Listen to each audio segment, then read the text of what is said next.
Bismillahirrahmanirrahim. Assalamualaikum warahmatullahi wabarakatuh. Alhamdulillahirrabbilalamin. Wassalatu wassalamu ala asrofi anbiya'i wa mursalin wa ala alihi washabihi ajma'in. Amma ba'du. Sebelum kita mulai kepada acaranya, marilah kita mengucapkan bismillah secara bersama-sama. Bismillahirrahmanirrahim. Tak lupa juga puja, puji, serta syukur kita panjatkan kehadirat Allah Subhanahu wa Ta'ala, karena atas karunia serta nikmatnya kita dapat berkumpul kembali, bersilaturahmi kembali, bertolabul ilmi kembali di masjid kita yang kita sayangi ini, Masjid Baitur Rahmah. Tak lupa salawat serta salam kita curahkan kepada Habibana wa Nabiyana Muhammad sallallahu alaihi wasallam, kepada keluarganya, kepada sahabatnya, hingga kepada umatnya akhir zaman. Amin ya rabbal alamin. Hadirnya saya di sini ingin mengumumkan acara pengajian, susunan acara. Yang pertama ada pembacaan ayat suci Al-Quran oleh Ibu Yuna serta Sari Tilawah Ketua DKM, dan pengajian oleh Profesor Ahmad Mansur Surya Negara. Terakhir ada penutup dan doa yang insya Allah akan dipimpin oleh Al-Mukarram Profesor Ahmad Mansur Surya Negara. Waktu dan tempat kami persilahkan.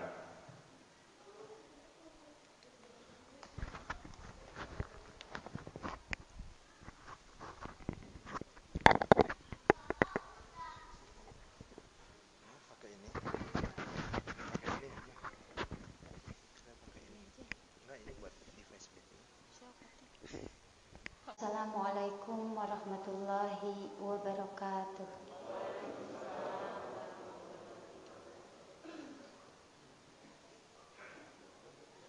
Surat Al-Anfal ayat 52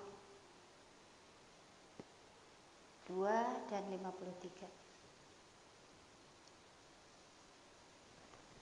A'udzu billahi minasy syaithanir rajim. Bismillahirrahmanirrahim. Ya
lakum in kuntum ta'lamun.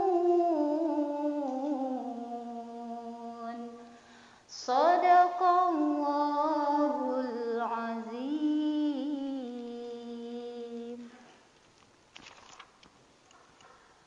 Aku berlindung kepada Allah dari godaan syaitan yang terkutuk. Dengan nama Allah yang Maha Pengasih, Maha Penyayang. Wahai Nabi Muhammad, cukuplah Allah menjadi pelindung bagimu dan bagi orang mukmin yang mengikutimu. Wahai Nabi Muhammad, kobarkanlah semangat para mukmin untuk berperang. Jika ada 20 orang yang sabar di antara kamu, niscaya mereka dapat mengalahkan 200 orang musuh. Dan jika ada 100 orang yang sabar di antara kamu, niscaya mereka dapat mengalahkan 1000 orang kafir. Karena orang-orang kafir itu adalah kaum yang tidak mengerti. Berangkatlah kamu baik dengan rasa ringan maupun dengan rasa berat, dan berjihadlah dengan harta dan jiwamu di jalan Allah. Yang demikian itu adalah lebih baik bagimu jika kamu mengetahui. Maha benar Allah dengan segala firman-Nya. Billahi taufiq wal hidayah. Wassalamualaikum warahmatullahi wabarakatuh. Pembacaan ayat suci Al-Quran oleh Ibu Yuna serta sari tilawahnya. Untuk acara selanjutnya adalah Bismillahirrahmanirrahim. Assalamualaikum warahmatullahi wabarakatuh.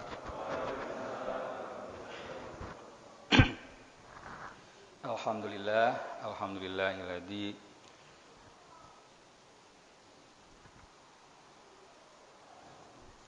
Alhamdulillahirabbil alamin.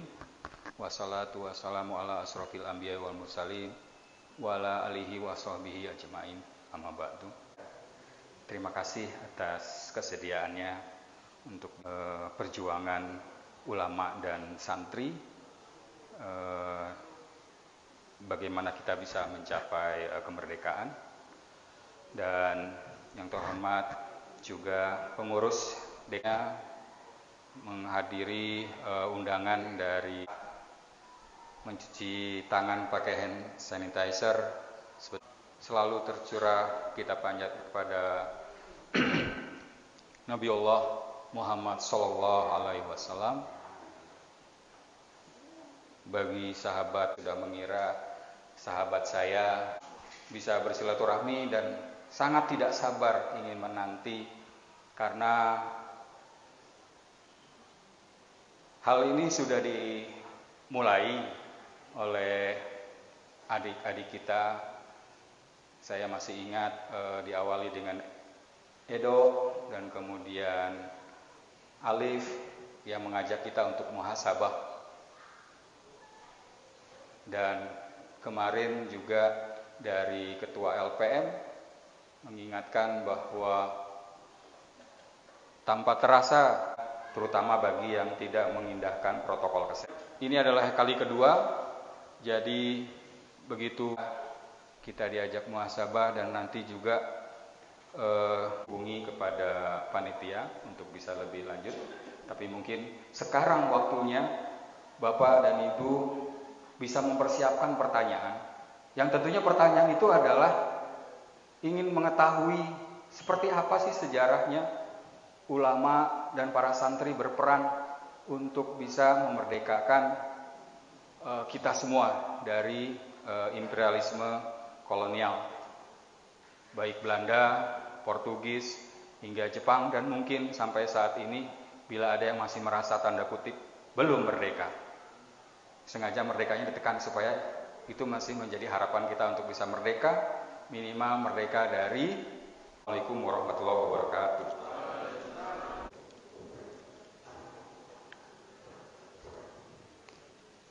A'udzu billahi minasyaitonir rajim. Bismillahirrahmanirrahim. Assalamualaikum warahmatullahi wabarakatuh. Subhanallah walhamdulillah wa la ilaha illallah wallahu akbar wa la hawla wa la quwata illa billah. Asyhadu an la ilaha illallah wahdahu la syarikalah wa asyhadu anna Muhammadan abduhu wa rasuluh sallallahu ala man la nabiyya ba'da wa ala alihi washabihi wa mawala. Para bapak dan ibu-ibu, bagi saya malam ini merupakan satu takdir yang indah sekali, karena di awal tahun 1442, masih tanggal 3 atau tanggal 5 sekarang ini, saya ditakdirkan untuk bersilaturahim dengan bapak-bapak sekalian dan ibu-ibu sekalian di masjid yang namanya Baitur Rahmah. Luar biasa, merupakan peristiwa yang membuat kita untuk ingat diri kita sendiri, walaupun yang kita baca, yang kita pelajari adalah sejarah nasional kita, namun sebenarnya hakikatnya kata sejarah itu sendiri mengingatkan kita yang dianalogkan, disamakan, diibaratkan dengan pohon. Sejarah itu bahasa Arab yang artinya sajarah itu pohon. Indonesia itu mempunyai kesadaran sejarah itu luar biasa. Istilah sejarah itu tidak hanya satu. Sejarah itu ada istilahnya hikayat, hikayat hang tua. Itu juga sejarah. Sebelum-sebelumnya juga ada istilah tarikh. Tarikh itu juga sejarah, tarikh Rasul, tarikh Khulafaur Rasyidin. Juga ada babat tanah Jawi, itu juga sejarah babat itu. Juga sejarah Pamijahan, itu juga sejarah. Dan kemudian juga ada silsilah, ada nasab, banyak istilah-istilah dari barat juga dipakai oleh para intelektual kita. Histori itu sejarah, bisnis itu juga sejarah, geschichte juga sejarah, dan juga l'histoire juga sejarah. Ketika banyak istilah yang demikian, maka pemerintah mencoba untuk menyatukan satu istilah yang semuanya itu mengerti dengan istilah itu. Banyak ilmu-ilmu itu diambil dengan bahasa Latin, sosiologi, psikologi, antropologi, semua pakai logi-logi. Tapi ternyata untuk kita sendiri, masalah kita sendiri diambil dengan bahasa Arab, yaitu syajaruh. Kenapa kita diibaratkan dengan pohon? Karena kita ini mempunyai awal sejarahnya.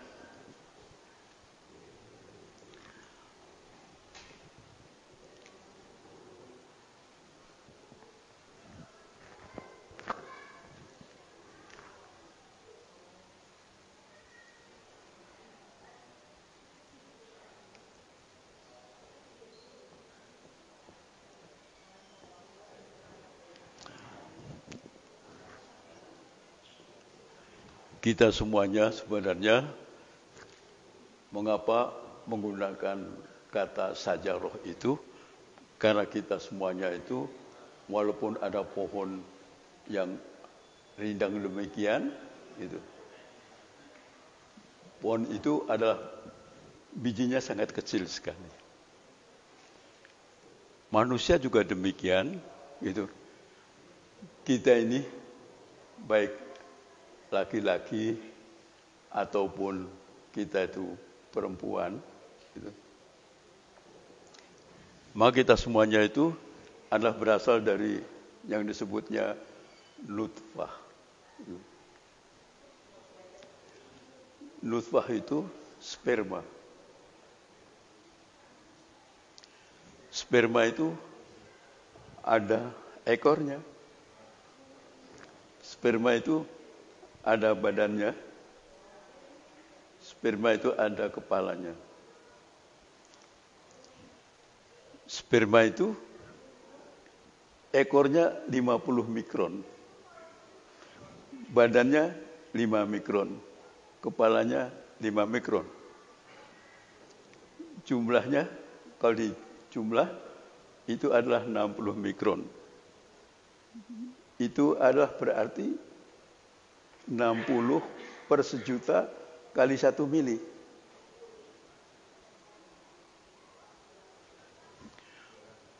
Kita ini semuanya sebenarnya begitu. Kalau kita sapa temon dalam tempat tidur, maka sekali tumpah itu adalah 3 juta. Tetapi yang jadi hanya 1. Dan bagaimana kecilnya badan kita ini, sombongnya luar biasa kalau sudah besar seperti ini. Tapi diingatkan oleh Al-Quran bahwa kita semuanya dari nutfah yang besarnya hanya 1 mikron. 60 mikron ini 60 per sejuta kali 1 mili. 1 mili yang sudah kecil dibagi sejuta.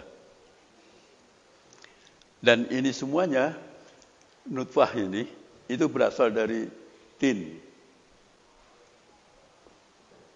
atau turab.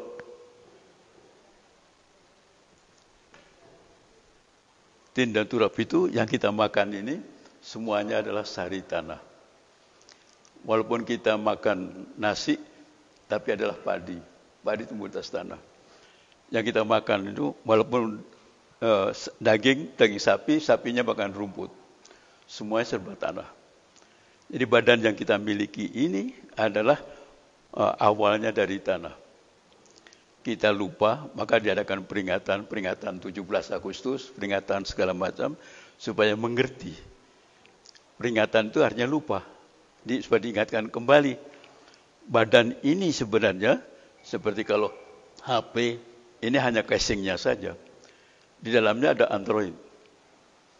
Nah, Al-Quran mengingatkan, waqad khalaqtuka min qablu wa lam taku syai'an. Sebelum ibu-ibu dan bapak datang sini, sudah ada di rumah.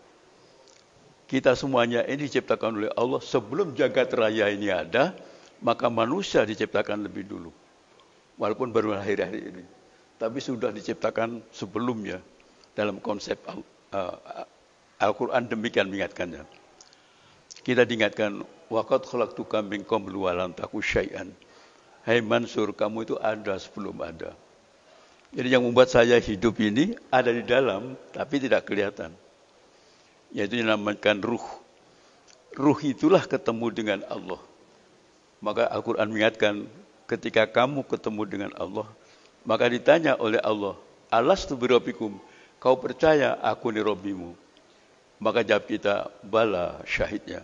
Bala tasmuhun, syahidnya itu adalah syahadat. Asyhadu alla ilaha illallah wa asyhadu anna Muhammad Rasulullah. Saya bersaksi. Bersaksi itu artinya bertemu. Saya melihat ini merah, ini apa, ini apa. Ini ada mimbarnya. Gitu. Dan ini ada semua saya lihat. Nah itu maka saya bersaksi. Saya mendengar ada orang yang bicara. Itu saya bersaksi. Itu ada ibu-ibu yang bicara. Itu asyhadu alla ilaha illallah. Saya bersaksi. Itu. Jadi kalau ditanya asyhadu alla ilaha illallah, saya bersaksi tiada Tuhan kecuali Allah. Kapan kamu menyaksikan Allah? Kapan menyaksikan Rasulullah? Maka jawabnya adalah Al-Quran mengingatkan sebelum punya badan ini, maka nurnya, ruhnya itu bertemu dengan Allah. Itu dalam Islam. Dan dalam Islam Rasulullah mengingatkan seluruh manusia itu adalah bersyahadat lebih dulu.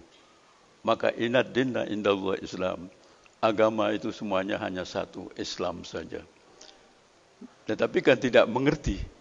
Maka lalu dia masuk kemana-mana setelah lahir. Tapi sebelum lahir itu adalah Islam. Itu dalam konsep ajaran Islam demikian.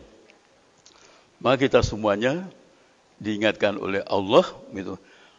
Kamu itu sumpah syahadat di hadapan Allah. Gitu. Nah, untuk bisa menang itu sampai wayang pun membuatkan gambaran. Wayang itu ada gunungan, di dalamnya ada, kalau kita lihat wayang itu ada gunungannya, dan sini ada rumahnya, itulah Ka'bah. Ini adalah Sajaratul Thayyibah, Hajarul Hayyin.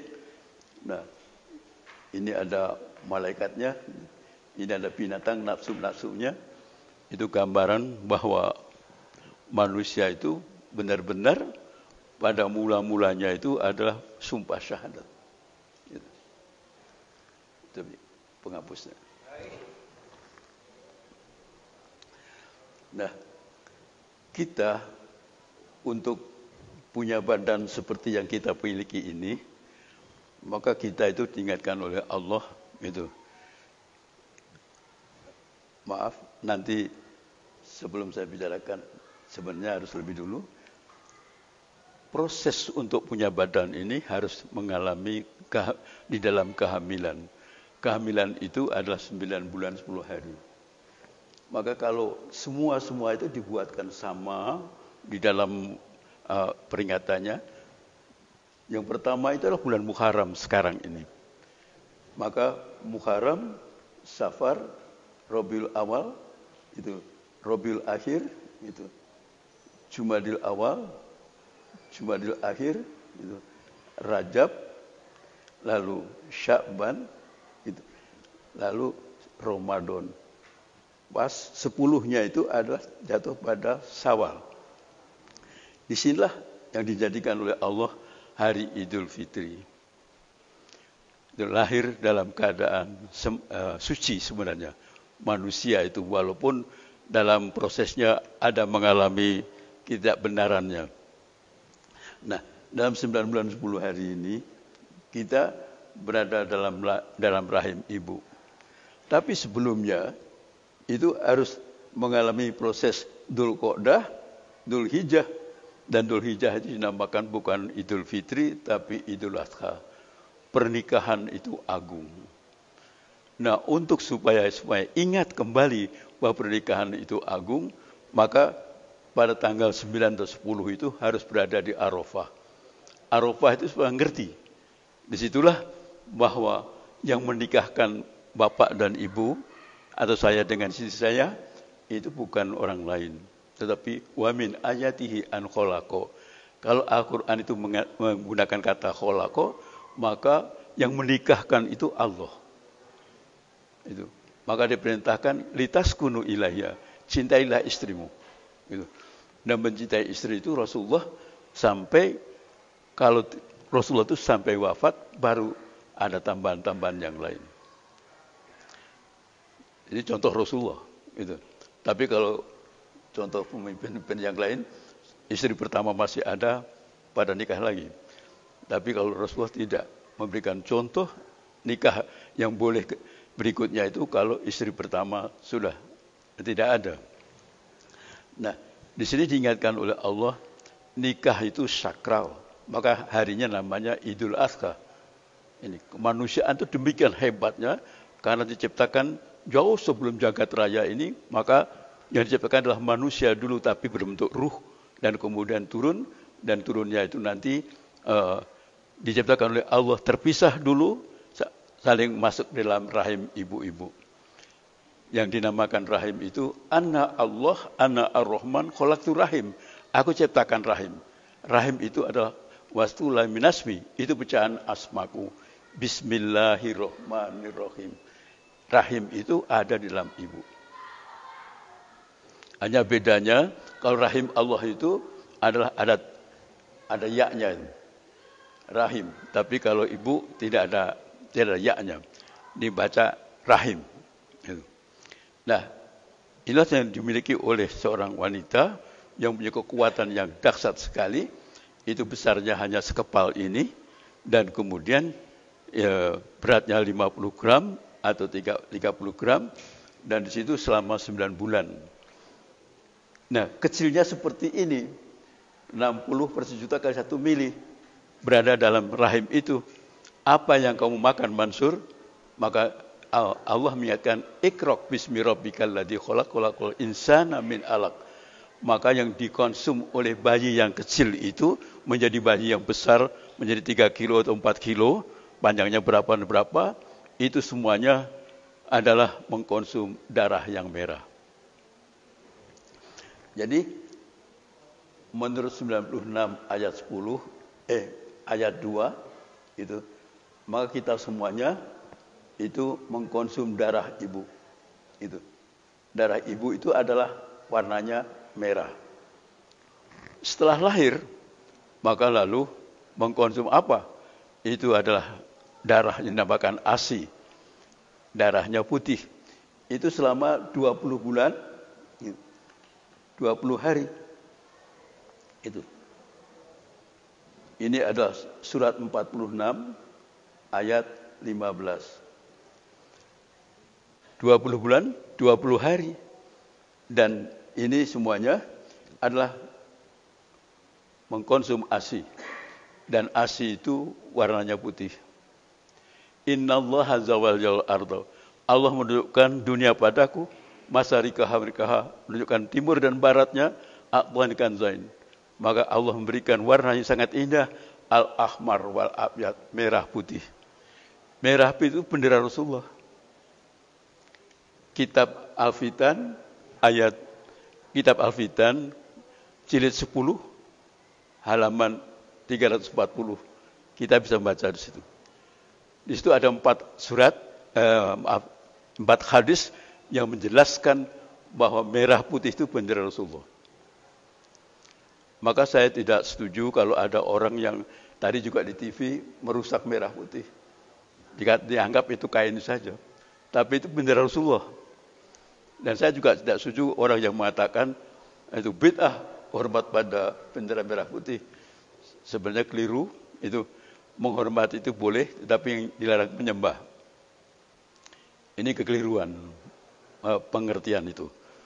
Maka masih banyak yang dari kalangan Islam mempunyai pengertian bahwa merah putih itu bukan bendera Rasulullah.